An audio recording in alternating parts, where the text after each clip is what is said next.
உயிர்த்தெழுந்த இயேசு கிறிஸ்துவின் நாமம் மகிமைப்படுவதாக.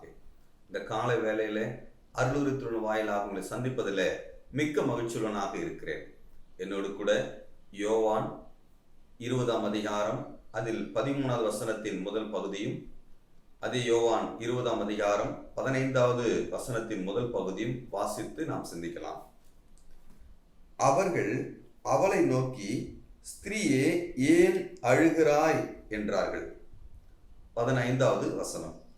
இயேசு அவளை பார்த்து, ஸ்திரீயே, ஏன் அழுகிறாய், யாரை தேடுகிறாய் என்றார். வாசித்த 2 வேத வார்த்தையை பார்க்கும் பொழுது ஏன் அழுகிறாய் என்ற வார்த்தை வரக்கூடியது நாம் பார்க்கிறோம். இது என்ன சம்பவம் என்று சொல்லி பார்க்கும் பொழுது, மகதலேனா மரியாள் இயேசு கிறிஸ்துவை கல்லறையிடத்திலே தேடி வந்த சம்பவமா இருக்கிறது.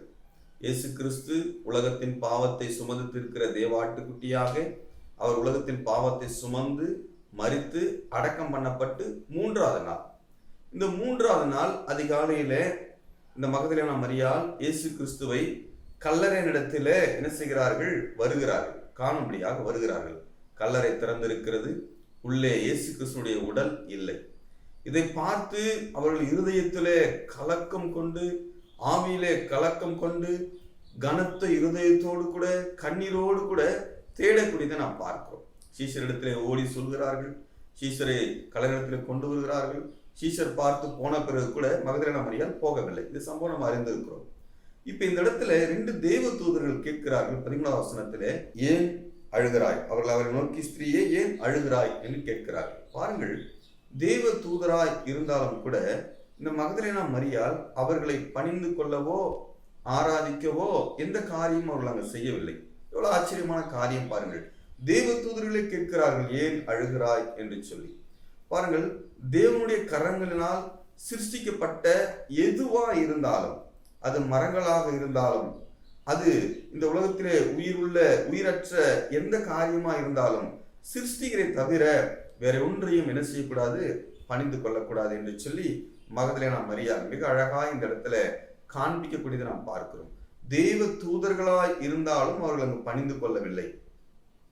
இந்த இடத்துல நாம் பார்க்கிறோம் 15வது வசனத்திலே, இயேசு அவளை பார்த்து, ஸ்திரீயே, ஏன் அழுகிறாய், யாரை தேடுகிறாய் என்று சொல்லி ஆண்டவராக இயேசு கிறிஸ்து கேட்கக்கூடியதை நாம் பார்க்கிறோம். உண்மையாகவே இயேசு கிறிஸ்து உயிர் தெழுந்து முதல் பேசின வார்த்தை இது. ஏன் அழுகிறாய், யாரை தேடுகிறாய்? சங்கீதம் 34வது சங்கீதம் 18வது வசனத்தில் வாசிக்கிறோம், நொறுங்குண்ட இருதயம் உள்ளவர்களுக்கு கர்த்தர் சமீபமா இருந்து நறுங்குண்ட ஆவி உள்ளவர்களை ரட்சிக்கிறார் என்று சொல்லி பார்க்கிறோம். எவ்வளவு உண்மையுள்ள வார்த்தை பாருங்கள். நொறுங்குண்ட இருதயம் உள்ளவர்களுக்கு கர்த்தர் சமீபமா இருக்கிறார். மகதலேனா மரியாளுக்கு எவ்வளவு சமீபமா இருக்கிறார் பாருங்கள், இல்லையா? இந்த நொறுங்குண்டு இருதயத்தோடு கூட தேடக்கூடிய அந்த ஸ்திரீனிடத்துல தேவன் சமீபமா இருக்கிறார். 2 கேள்வி கேட்கிறார். ஸ்திரீயே, ஏன் அழுகிறாய், யாரை தேடுகிறாய்? ஏன் அவங்க அழுகுறாங்க, யாரை தேடுறாங்க? 2மே ஆண்டவராக இயேசு கிறிஸ்துக்கு தெரியும். தெரிந்த போதிலும் கேட்கிறார், ஏன் அழுகிறாய்? என்ன காரணமா இருக்கும்? இயேசு கிறிஸ்து அவர் ஊழியத்தின் பாதையிலே தன் சீஷரிடத்திலே அவருடைய பாடு மரணத்தை குறித்தும் அவருடைய உயிர்த்தெழுதலை குறித்தும் அவர் சொல்லியிருந்தார். இந்த செய்தி இயேசு கிறிஸ்துவை விசுவாசிக்காத யூதர்களுக்கு நன்றாய் தெரியும். யூதர்கள் கூட இயேசு கிறிஸ்து விசுவாசிக்கவில்லை பலர், ஆனாலும் அவர் உயிர் தெழுவார் என்ற நம்பிக்கை அவர்களுக்கு இருந்தது. அதனாலதான் கடும் காவல் அங்கு கல்லறையிலே அவர்கள் போடும்படியாக நிர்பந்தித்தார்கள். பாருங்கள், இவர்களுக்கு என்ன இல்லை?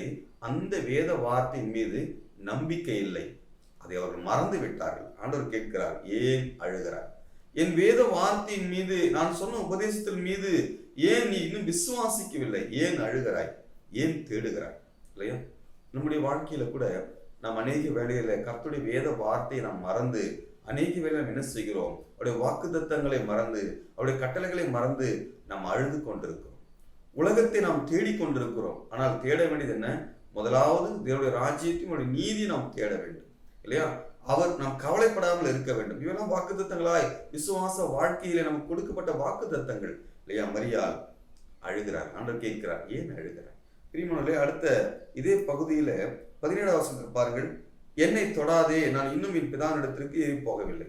அடுத்து சொல்றார், என்னை தொடாதே என்று அவர் சொல்லுகிறார்.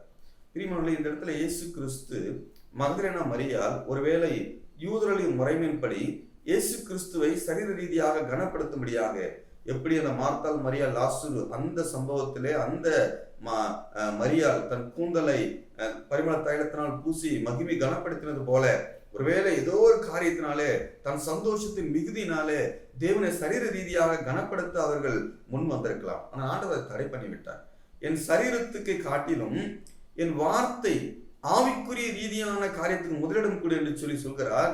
நீ இப்போ என் சீஷரிடத்தில் சொல்லு, நான் உயிர் தெழுந்ததையும் தேவனின் பிதாவிடத்துக்கு செல்லக்கூடிய செய்தியை சொல்லு என்று சொல்லி அப்போஸ்தலர்களுக்கு சுவிசேஷத்தை அறிவிக்கும்படியான ஆவிக்குரிய பணியை செய்யும்படியாக அனுப்பி வைக்கிறார்.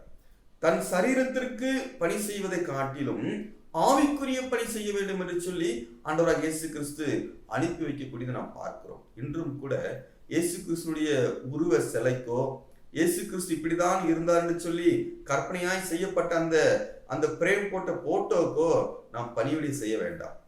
அவருடைய வேத வார்த்தைக்கு அவர் சொன்ன கட்டளைகளுக்கு கீழ்ப்படிவதுதான் பிதாவின் சித்தமா இருக்கிறது என்று சொல்லி நம்மால் புரிந்து கொள்ள முடிகிறது. ஆகையினால் இந்த கால வேளையில நாம் சிந்திக்கக்கூடிய காரியம், ஏன் அழுகிறாய், யாரை தேடுகிறாய்?